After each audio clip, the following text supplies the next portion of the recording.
What's up guys, it's Roman here from iUnboxOfficial, and today I'm bringing you a spec comparison between the newly announced Nexus 4, the Galaxy S3, and the iPhone 5. All these phones have something great about them individually, but I'm bringing you just a complete spec breakdown of what these phones have. So let's get started. Let's first look at the operating system. So the Nexus 4 hasn't been released yet, so there's no physical review, but the OS it's running is Android 4.2 and it's Jelly Bean, and this is like raw Jelly Bean. There's no like LG little ice, no TouchWiz, none of that stuff. It's just pure Jelly Bean, and which is great because the Nexus devices are the first to always upgrade to the complete raw Jelly Bean, which is always the best.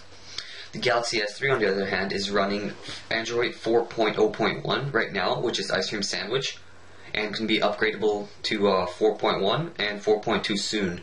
But once again, it's going to have TouchWiz, which I'm not the greatest fan of because it's a lot of hassle and stuff. But raw Jelly Bean is just so much better.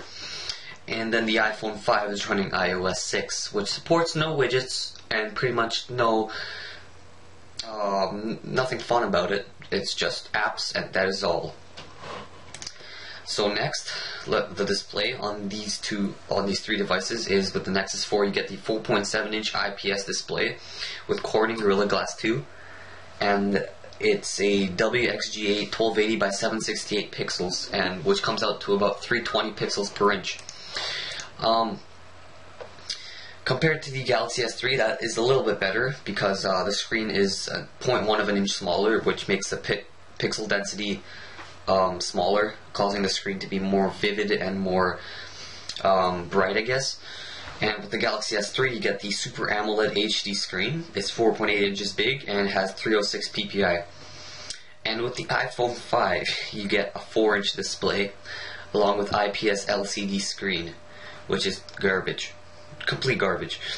But its pixels per inch are 326 because it's smaller. So if iPhone 5 was stretched out, it would be terrible because it has like 200 pixels per inch.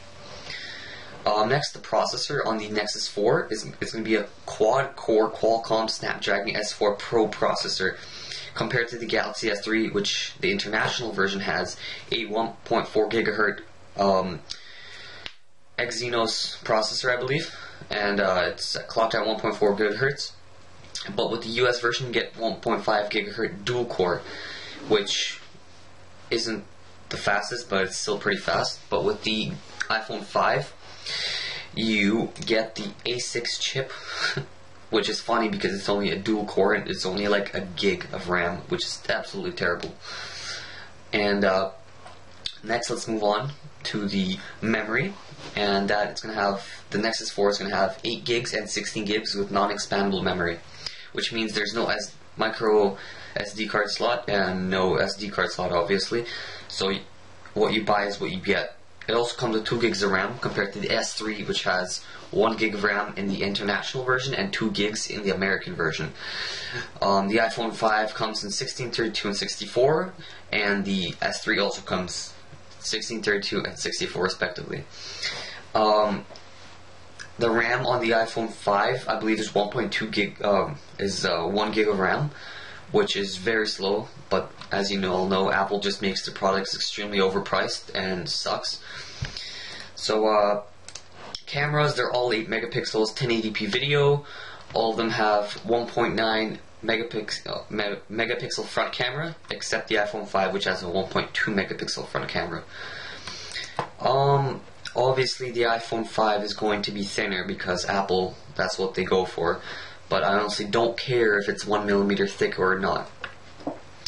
The bad thing is the Nexus 4 doesn't come with LTE, only comes with HSPA+, which you can get with T-Mobile, Wind, or Mobilicity, I believe.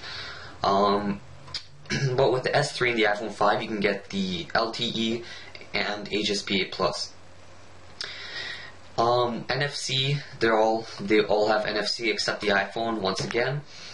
And the virtual assistant you get for the Nexus 4 is the Google Now. With the S3 you get the S Voice, and with iPhone 5 you get Siri, obviously. But the best thing about these about the Nexus 4 is that the price is only going to start at $299 for the 8 gig, $349 for the 16. That is like $400 cheaper than the S3 and the iPhone 5, because the S3 is $599 off contract for the 16 gig. The iPhone 5 16 gig is $649. So obviously you can see that there's a huge difference in what you get. But you're probably going to get a better deal if you go off of the Nexus 4, because it just has the best operating system, has the best hardware, has the best processor, has the best like memory, not memory but RAM, and it's just faster than any of these other two phones. And overall, all these phones are great except the iPhone 5, which I dislike because they just made extremely overpriced. And that has been the spec breakdown between the Nexus 4, the Galaxy S3, and the iPhone 5. So if this helped you in any way, leave a like, comment if you have any questions, and I'm getting the Nexus 4 when it comes out in exactly a week. So if you subscribe, and I'll be posting an unboxing and review of the Nexus 4 later on. I already have one of the S3 and I don't want the iPhone 5, so I'll be seeing you guys later.